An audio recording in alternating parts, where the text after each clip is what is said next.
अस्सलाम वालेकुम। Smart students के लिए इंग्लिश का स्मार्ट सिलेबस 2026 के अंदर एनुअल पेपर किस तरीके से होगा और कैसे आप इसको अटेम्प्ट करेंगे और कैसे इसमें से पूरे नंबर आप हासिल कर सकते हैं, इसको बच्चों आज हमने डिस्कस करना है। सबसे पहली बात यह है कि पैक्टा ने आपका इंग्लिश का स्मार्ट सिलेबस जो है वो उसे इशू कर दिया है।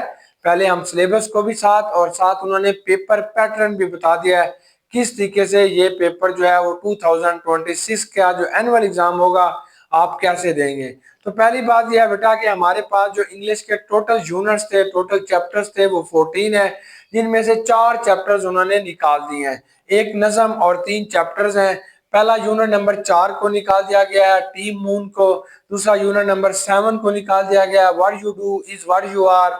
और तीसरा बेटा हमारे पास फ्रीडम नज़म को भी निकाल दिया गया है। लेकिन ये जो हमारे पास यूनिट नंबर 12 है, इसका मुझे अफसोस है, ये बहुत अच्छी टेक्निक से इसे होनी चाहिए थी, लेकिन फिर भी इन्होंने इसको निकाल दिया। The impact of AI on society, human relationships and ethics, इस चैप्टर को यूनिट नंबर 12 जो है ये भी इस दफा एक्सक्लूडेड है आपके जो है कोर्स के अंदर। यहाँ से कोई भी क्वेश्चन नहीं आएगा। तो यूनिट नंबर 4, 7, 9 और 12 जो है ये हमारे फाइनल एग्जाम के अंदर ये चैप्टर जो है ये एक्सक्लूडेड है। आपके फाइनल एग्जाम के अंदर यहाँ से कोई क्वेश्चन नहीं आएगा। अब हम चलते हैं अपना पेयरिंग स्कीम के मुतालिक, यानी हमारा 2026 का जो एनुअल पेपर होगा वो किस तरीके से होगा। तो बच्चों ये 2 हिस्सों पर मुश्तमिल होगा। इसका पहला हिस्सा जो होता है उसे हम ऑब्जेक्टिव पार्ट कहते हैं। तो इन 4 चैप्टर्स के अलावा बाकी जितने भी चैप्टर्स हमारे पास बचते हैं उनमें से 3 तरह का पेपर्स आएगा। सिनोनिम्स होंगे, एमसीक्यूज होंगे, या बेटा कोई वर्ब्स को करेक्ट करना होगा। ये वाले 4 किस्म के क्वेश्चंस होंगे। तो टोटल नंबर हमारे पास जो 2026 का पेपर होगा 100 मार्क्स होंगे। इसमें से जो पार्ट 1 होगा ये ऑब्जेक्टिव होगा, और ऑब्जेक्टिव जो होंगे ये 20 मार्क्स के होंगे। हर बच्चे का जो ऑब्जेक्टिव होगा वो होंगे सबके सेम सेम नंबर्स होंगे और सेम ही बेटा स्टेटमेंट होंगी, लेकिन उनका सीक्वेंस चेंज होगा। उसको A B C D 4 paper बनाए जाते हैं। तो आपने ख्याल करना है कि आपको कौन सा पेपर कोड मिला है। और खासकर ये जो लास्ट टाइम ऐसे हुए थे, बहुत सारे बच्चे ऐसे हैं जो अपनी आंसर शीट के ऊपर पेपर कोड लिखना भूल गए, तो फिर उनके बहुत सारे एमसीक्यू जो है वो इस सिलसिले में गलत हो जाते हैं। वो बच्चे सही करके आते हैं, लेकिन पेपर कोड जो है वो आपकी जो आंसर शीट है उसके लास्ट पेज पे आपने देख के अच्छे तरीके से जरूर लिखना है। तो ये आपके पास बेटा 30 मिनट्स दिए जाएंगे। टोटल हमारे पास जो इंग्लिश का पेपर है वो 3 घंटों का, 3 आवर्स का होगा। तो ये 20 मार्क्स का ऑब्जेक्टिव होगा। अब इसमें किस यूनिट में से क्या कुछ आएगा, वैसे आपने सब यूनिट्स के एमसीक्यूज यानी 4 चैप्टर्स को छोड़ के 1 से लेके 14 तक जो आपके पास चैप्टर्स हैं, यानी बाकी रिमेनिंग जो 10 चैप्टर्स हैं, जिसमें 4, 7, 9 और 12 को छोड़ के बाकी जो चैप्टर्स बचते हैं उन सब के बेटा सिनोनिम्स, एमसीक्यूज और साथ वर्ब्स को करेक्ट करना, ये सारी चीजें आपने अच्छे तरीके से कर लेनी है। अब हमारे पास क्वेश्चन नंबर 1 है, ये ऑब्जेक्टिव है। तो हमारे पास बेटा चैप्टर नंबर 1, 2, 5, 8 और 10, ये टोटल आपके पास 5 चैप्टर्स बनते हैं। तो हर चैप्टर्स के अंदर से 5 सिनोनिम्स आएंगे, यानी हर चैप्टर में से एक आएगा। और किसी भी चैप्टर जो होगा उसमें से 3 एमसीक्यूज दे दिए जाएंगे किसी भी चैप्टर्स के अंदर से। और ये तमाम जो हमारी इंग्लिश की बुक है 11th क्लास की, 11वीं जमात की, ये वहां से आएंगे। टोटल आपके पास 8 नंबर होगा। हर स्टेटमेंट जो है, हर आइटम जो है वो 1 नंबर का होगा। फिर आपके पास दूसरा जो होगा ये 3, 6, 11 और 13 चैप्टर बचते हैं। इनमें से भी बेटा जो 3 सिनोनिम्स आएंगे इन 4 चैप्टर्स के अंदर से, और 2 जो है वो एमसीक्यूज होंगे। ये 5 नंबर आपके पास आ जाएंगे। सबसे अहम चैप्टर जो है वो हमारा चैप्टर नंबर बेटा या यूनिट नंबर 14 है। इसे आपने अच्छे तरीके से याद करना है।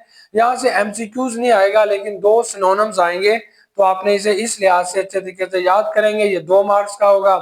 बाकी बेटा जितने भी चैप्टर हैं, ये 10 चैप्टर हैं, 1, 2, 3, 5, 6, 8, 10, 11, 13 और 14। इन चैप्टर्स के अंदर से आपके पास 5 एमसीक्यूज आपको दिए जाएंगे, और आपने इनके अंदर जो वर्ब्स होंगे उनको आपने ठीक करना होगा। ये भी 5 नंबर के होंगे।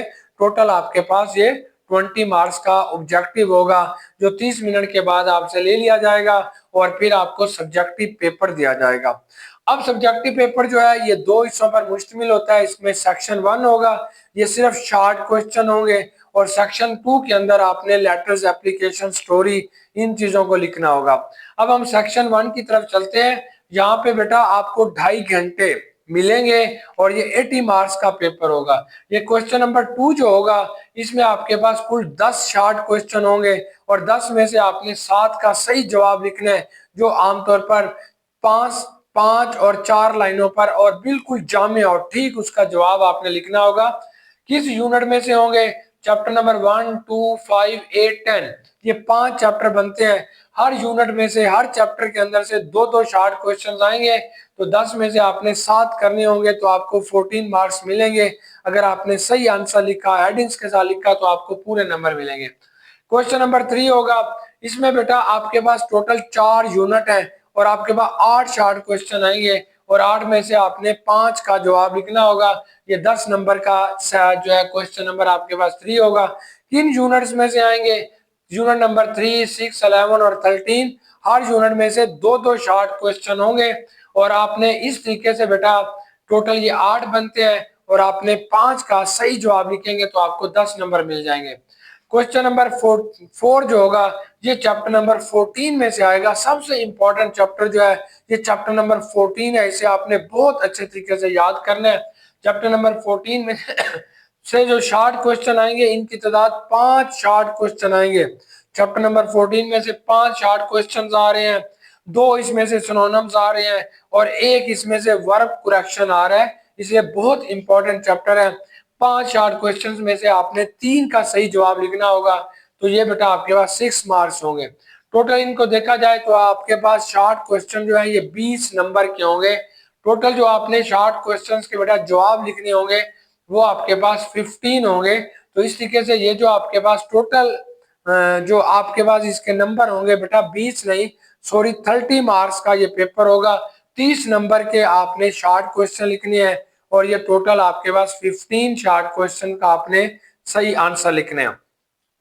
अब सेक्शन बी की तरफ आ जाते हैं। सेक्शन 2 ये बहुत इंपॉर्टेंट है और यही आपके पास सबसे ज्यादा आपको अच्छे नंबर दिलवाएगा या आपके नंबर काटेगा। ये पेपर की प्रेजेंटेशन के ऊपर डिपेंड कर रहा है। इन चीजों को आपने बहुत खूबसूरत अंदाज से लिखने हैं। क्या करना है? पहले क्वेश्चन नंबर 5 होगा, ये बेटा आपके पास पीसीटीबी की जो बुक है 11th और 12th की, ये वहां से आपने याद करना है। ये वाली बुक जिसे हम कहते हैं कि English grammar and composition, English grammar और कंपोजिशन की जो बुक है इसे पेक्टा वालों ने रिकमेंड किया है, जो कि पीटीसीबी की बुक है।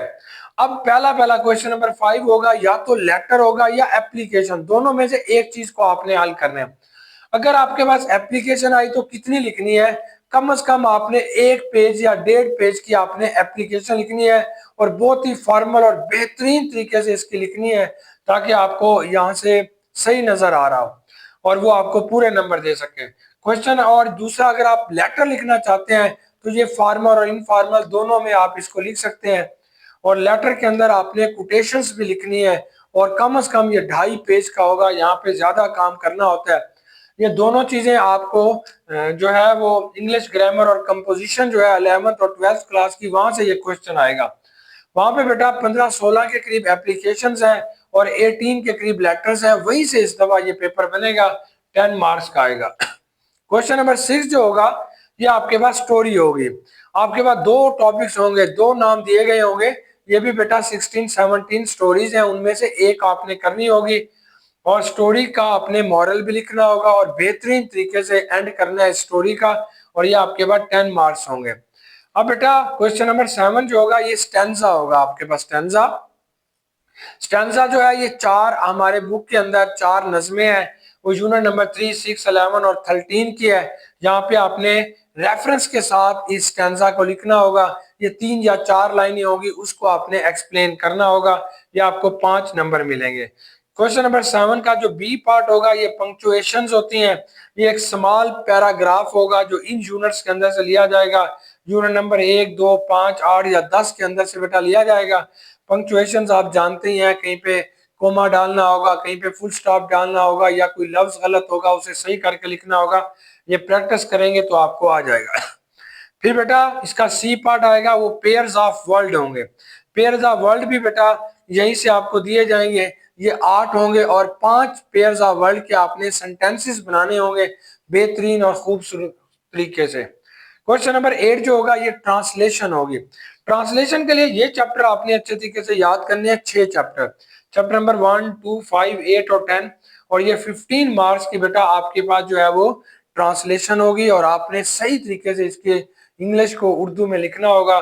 टोटल नंबर जो आपके पास ये वाले आ जाएंगे ये 50 होंगे। इन दोनों को मिला के जो आपके पास टोटल मार्क्स बनेंगे वो बेटा 80 है। अगर आपने इंग्लिश की प्रेजेंटेशन अच्छी लिखी, वहां पे कांटे ना लगाए, खूबसूरत अंदाज में लिखते गए, तो इंशाल्लाह आप 95% नंबर ले सकते हैं। बेस्ट विश है, गुड लक, अल्लाह हाफिज।